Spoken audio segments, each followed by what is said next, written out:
নমস্কার বন্ধুরা, আমি পিউ চলে আসলাম আরেকটি রান্নার ভিডিও নিয়ে। শীত পড়লেই কিন্তু বাঙালির ঘরে ঘরে নানান স্বাদের পিঠে হতেই থাকে, কিন্তু মকর সংক্রান্তিতে বাঙালির পাতে যদি এমন স্বাদের সাজের পিঠা না থাকে তাহলে সেই পৌষ পার্বণটাই বৃথা। চলুন তাহলে এবার রেসিপিটা দেখে নেওয়া যাক। এর জন্য একটা পাত্রে 2 কাপ পরিমাণ চালের গুঁড়ি নিয়েছি, আর তার মধ্যে দিয়েছি 1 কাপ পরিমাণ ময়দা, আর দিতে হবে অল্প পরিমাণ স্বাদ মতন লবণ আর একটু বেকিং সোডা দিয়ে এগুলোকে ভালো করে আগে আমি মিশিয়ে নেব। আমার পাত্রটা যেহেতু নড়ছে তার জন্য আমি পাত্রটা একটু চেঞ্জ করে নিয়েছি। এরপর উষ্ণ একটু গরম জল, মানে খুবই উষ্ণ জল দিয়ে অল্প অল্প করে এটারে ভালো করে মেশাতে হবে।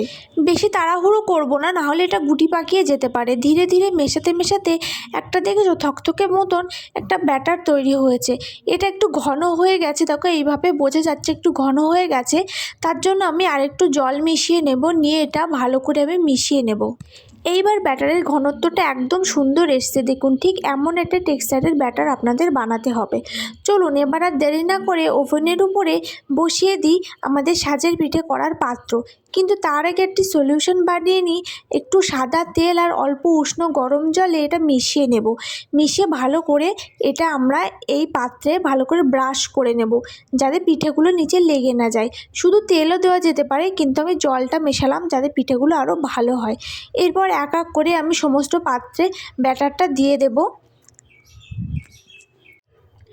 মোটামুটি সমস্তগুলো আমার ব্যাটারটা অল্প অল্প করে দেওয়া হয়ে গেলে এটা ঢাকনা দিয়ে ঢেকে রেখে দেবো 5 মিনিট মতন।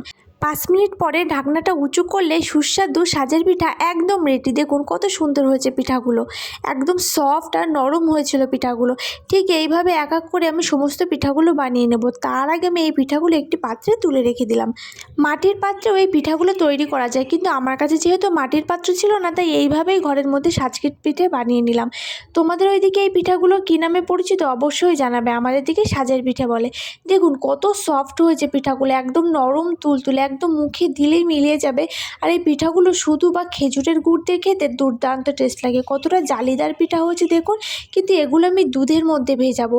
দুধে ভেজানো এই সাজের পিঠা অন্যান্য পিঠাকে একদম হার মানিয়ে দেবে। যতক্ষণ না মন ভরবে ততক্ষণ মনে হবে কি খেয়েই যায়। আমার দুধে বলব ওটা হয়ে গেছে। তার আগে আমি 2টো এলাচ এতে ফাটিয়ে দিয়েছিলাম, আর তারপর এক এক করে সমস্ত পিঠাগুলো আমি এর মধ্যে দিয়ে দিয়েছি। এবার দুধটা খানিকক্ষণ ফুটিয়ে নেব। তারপরে দেখুন কতটা বড় বড় হয়ে এসছে পিঠাগুলো। পৌষ সংক্রান্তির দিনে অন্যান্য পিঠার পাশাপাশি যদি এই দুধে ভেজানো সাজের পিঠা না খেয়ে থাকেন তাহলে খুব মিস করবেন। তাহলে চটজলদি রেসিপিটা দেখে আপনারাও বাড়িতে বানিয়ে নিন আর সাজের পিঠা। আর আমার ভিডিও ভালো লাগলে অবশ্যই একটি সাবস্ক্রাইব আর লাইক কমেন্ট শেয়ার করতে একদমই ভুলবেন না। তো দেখা হবে এবার পরবর্তী কোনো রেসিপির ভিডিও নিয়ে।